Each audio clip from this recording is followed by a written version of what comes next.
5D, HL, equilateral, and isosceles triangles.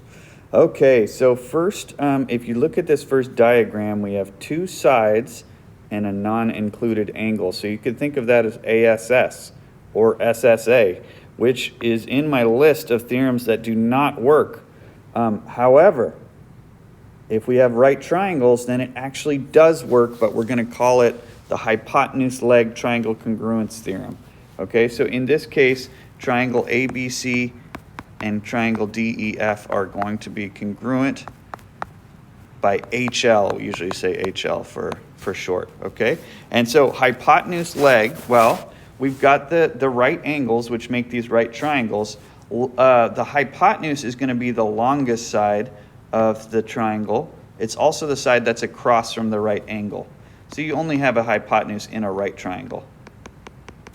That's why you need a right triangle to use this theorem, okay? And any side that is not a hypotenuse in a right triangle is a leg. So we've got a pair of congruent legs, and we've got the hypotenuse is congruent in a right triangle. When that happens, the whole triangles are congruent. Okay, so we can add that to our list of theorems that do work. So ASS doesn't work, it would be inappropriate, right? But we can use it when we've got a right triangle, we just call it HL. Okay, so let's look at these examples. Are the following triangles congruent? And then we're going to say what theorem we used if they are. So here I've got right triangles. This would be a leg right here, and this would be a leg, so I've got a pair of legs. And then where the two dashes are, that is across from the right angle in both of these, so that's the hypotenuse. So this is going to be a yes by HL. The hypotenuse leg triangle congruence theorem, or just HL for short. Okay. All right. So the one mistake that I see is that students tend to just use HL every time they have right triangles. But if I'm looking at these, this is a leg. But where the two dashes are, those are also legs.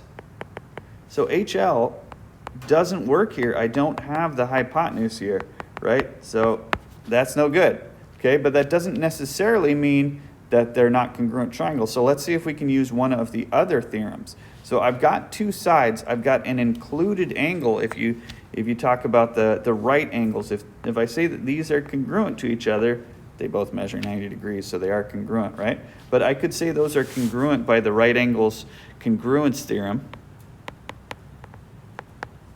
which just says all right angles are congruent.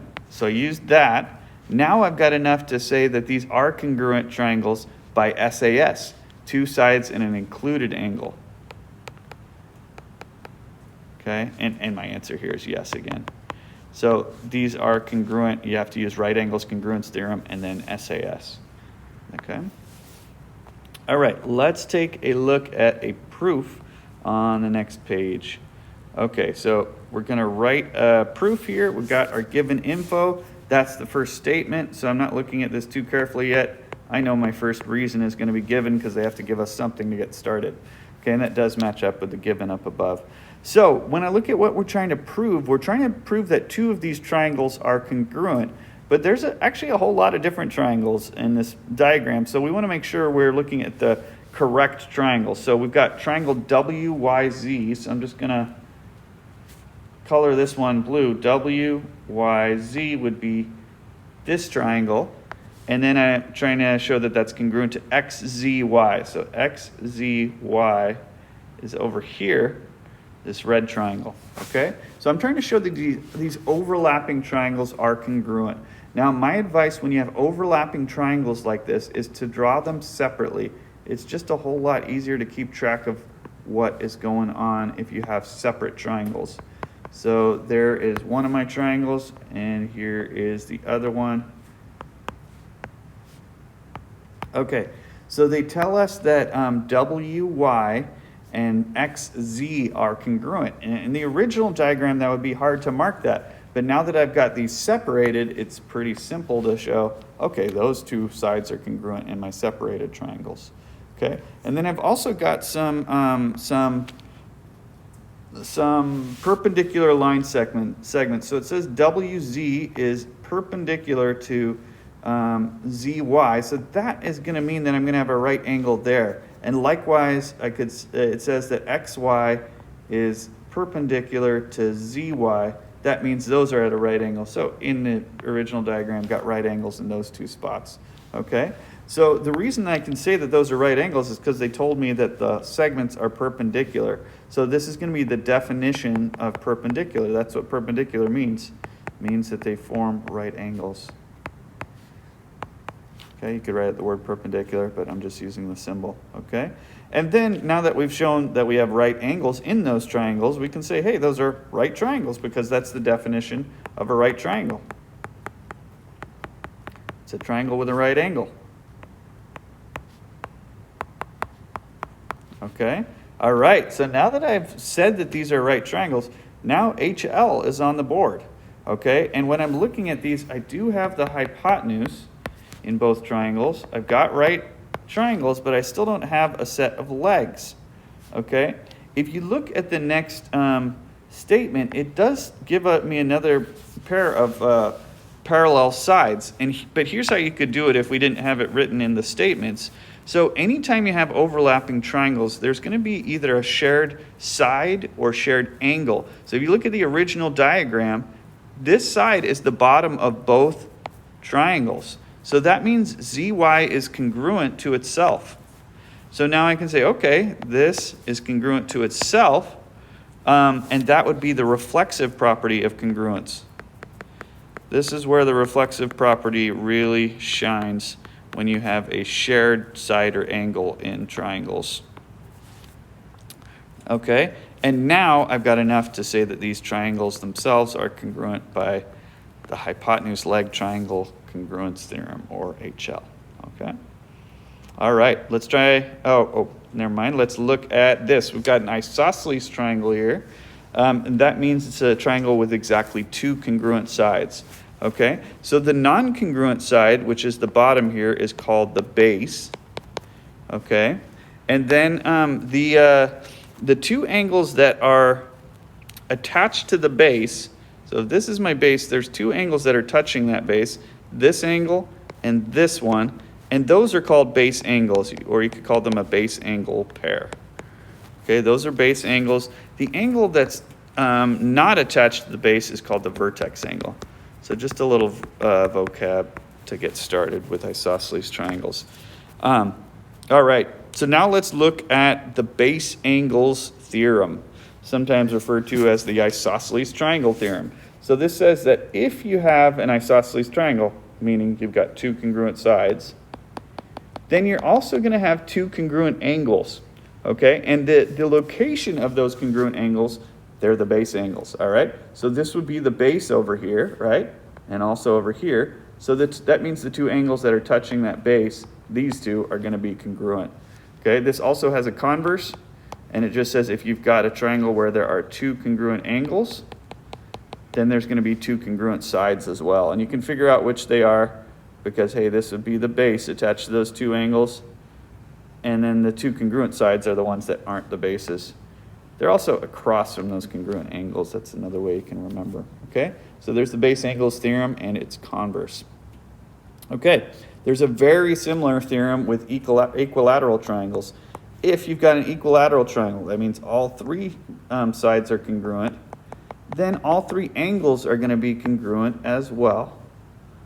Okay, and then if you think about, hey, all three angles have to add up to 180 degrees, and if they're all congruent, if you do 180 divided by 3, then these all have to be 60 degrees. So every equilateral triangle is going to be equiangular as well, which means all three angles are congruent. Okay, and this works in reverse too. So here's the converse.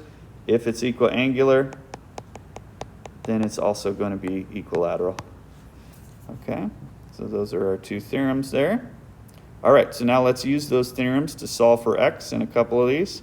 All right, so any of these problems, we're going to be looking for either an isosceles or an equilateral triangle. Sometimes there's two of them in the diagram. So this first one, I've got an equilateral triangle. It means it's also equiangular. So I can say all three of these angles are congruent. So I could put 2x in each of these and then write an equation. They all add up to 180, but I'm going to take a little shortcut here. I also know, since this is equiangular, all three of those angles equal 60 degrees. So then I can say 2x equals 60, and I can solve that really quickly for x just by dividing by 2. X comes out to 30 then. Okay? All right, this next triangle is not equilateral, it's isosceles. I've got the two congruent sides. This would be the base, it's the non-congruent side. So the two angles attached to that, these two, those are my base angles, they're congruent to each other. So from that, I can say, okay, x must equal 50. Okay, now to find y, what I'm going to do, I have to remember, okay, you got to kind of find the x angle first. So now I've got, that's 50 degrees. Now I can write another equation. All three of these angles add up to 180, as they do in any triangle. Okay, and I can use that to solve for y. So 50 plus 50 is 100. And now I'll subtract 100, and y equals 80. All right. All right, these next ones are a little more complicated because I've got actually 3 triangles in each of these diagrams. The 2 smaller triangles and the big triangle. All right, so let's look in this first one. So the triangle on the left where there's those swooshes, they're telling me here that these are congruent angles, which means, hey, this is equiangular, it's also equilateral. So that means that y equals 4. Okay, I was looking for that. And then I also know that this side is going to equal 4 right here. Okay. Now if I look at the second triangle, if I look at this triangle, well, that one's it has 2 congruent angles. That means it's going to be isosceles. So the angles that aren't touching, sorry, the sides that aren't the base are going to be congruent as well. So now I can say 4 is going to equal x plus 1. And I just subtract 1 from both sides to solve for x. X equals 3. Okay. This next one, similar picture, but this one's a little trickier. So I am noticing I do have an isosceles triangle right there. So got the 2 congruent sides. That means I have 2 congruent angles as well. So these 2 angles are congruent to each other. So since that one on the right's marked x, this one would be x as well, x degrees as well. Okay. All right. So if I'm looking at that triangle that I highlighted, I don't know any of the angle measures yet. So I can't do much with it, but let's see if I can find one of the angles. I could actually find the measure of the angle at the top because I've got a linear pair up there. Okay. So I know both those angles add up to 180, so that means that this must be 150 because 150 plus 30 is 180. Now with the yellow triangle, I can say x plus 150 is going to equal 180. Okay. All right, so x plus x, 1x plus 1x is 2x. Now I'll subtract 150.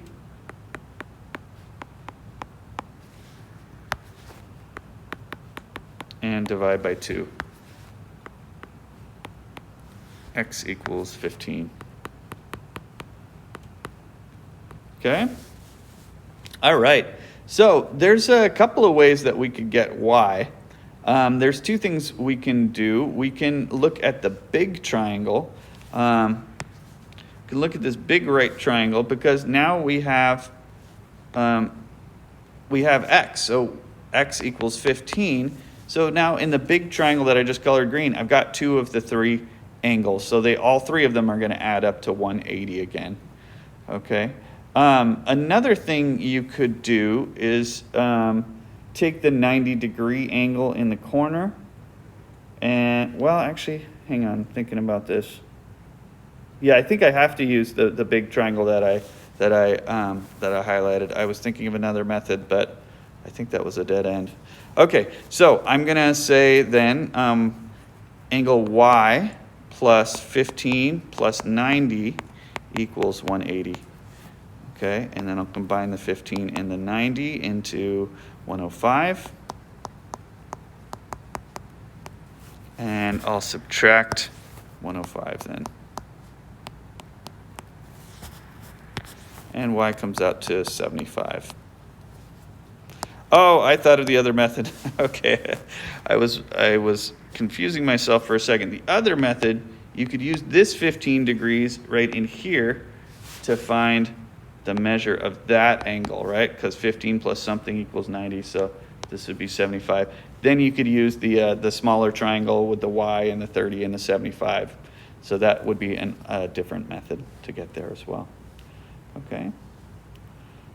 All right, let's look at some of these, what I call bow tie problems. It kind of looks like an hourglass or a bow tie, depending on which way you turn it. Okay, so I have some isosceles triangles here. So I can say, okay, well, hey, these two angles are congruent. So I can mark this as y.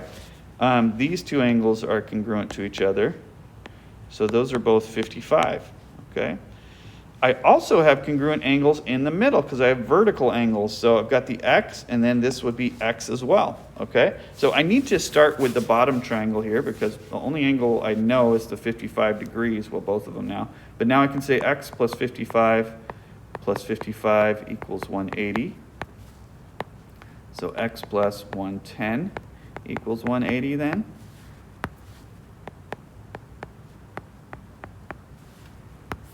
Okay, and that's 70 then. All right, x equals 70.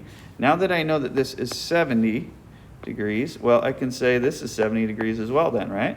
So now I can start working on the top triangle. I can say y plus 70 equals 180. So 1y plus 1y would be 2y. And now I'll subtract 70. And divide by 2. And y will come out to 55 then. Okay. All right. All right, this is an interesting one. There's almost no angles marked here. There is the right angles. There are the right angles. So I've got those 90-degree angles. So, okay, this is 90 degrees right there. I know that from that symbol. What I'm going to do on this one, I do have some equilateral triangles. So I know those equilateral triangles are also equiangular. So that means that these angles are all 60 degrees.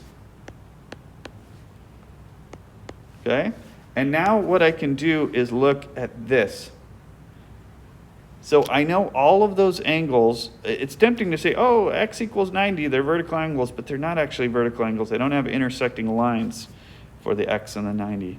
But all of those together are going to give me 360 degrees. It's the whole pizza there, if you want to think of it sliced up like a pizza, right? So I can say x plus 60 plus 90 plus 60 all equals 360. Okay, so let me add these. Let's see, 120 and 90 would be 210.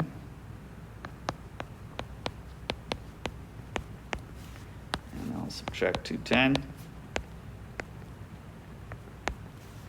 And x will equal 150. Okay, all right. I think that's the end of the section. Yes, it is. And I will see you next time.